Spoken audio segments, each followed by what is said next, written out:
I used to have full-blown conversations with my mother's bruises. When a reservoir of whiskey and cigarette smoke would bellow from the bathroom to the den and left her body capsized on the living room floor, I talked to them. I gave them identities and voices. I named each one after how they were conceived. Like the one on the cheek was called, "Don't worry about where the fuck I'm going." The one on the ribs was named after whatever bill was overdue that month. I don't remember what I called a broken nose, but I do remember naming it after the woman who would hang up when anybody except my father answered the phone. And this one, in this area right here, was called "Why is your kid so fucking stupid?" I talked to that one all the time.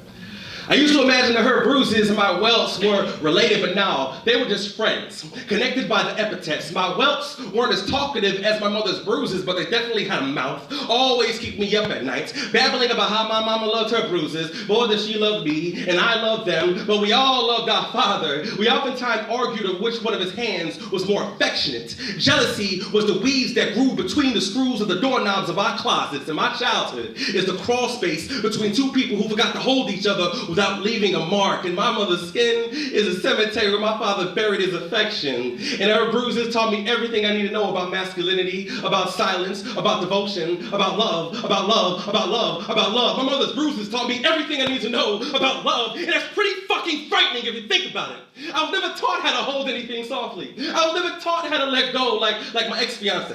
I don't know if we were actually in a relationship or keeping each other hostage from other people. I'm saying we used to scar each other and point out the wounds like you don't know where the fuck they came from. And I'm the subject of love, y'all. I have so much unlearning to do before I love anybody. And I try, y'all. I try to make it a point not to fall in love. But shit, I get clumsy when I'm lonely. I'm saying I break everything I lust. I touch everything I break. I'm hiding my childhood in love. And if you've ever been inside of my love, you'll notice that the wallpaper looks a lot like my mother's skin, and it reeks of my father's ego. Ergo, I have the heart the size of an exit sign.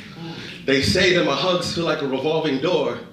I just make it comfortable for anyone to walk in and out my life. Why? Because love is a word that bruises easy.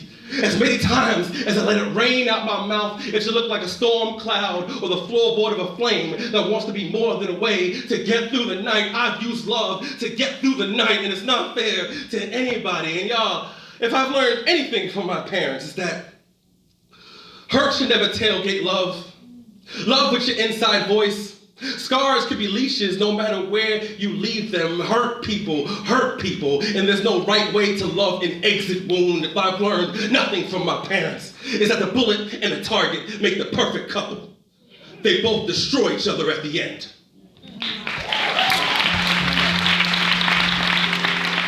That's Ray Joe Mighty, marinate on that. Right after this, we're going to Midtown Bar and Grill.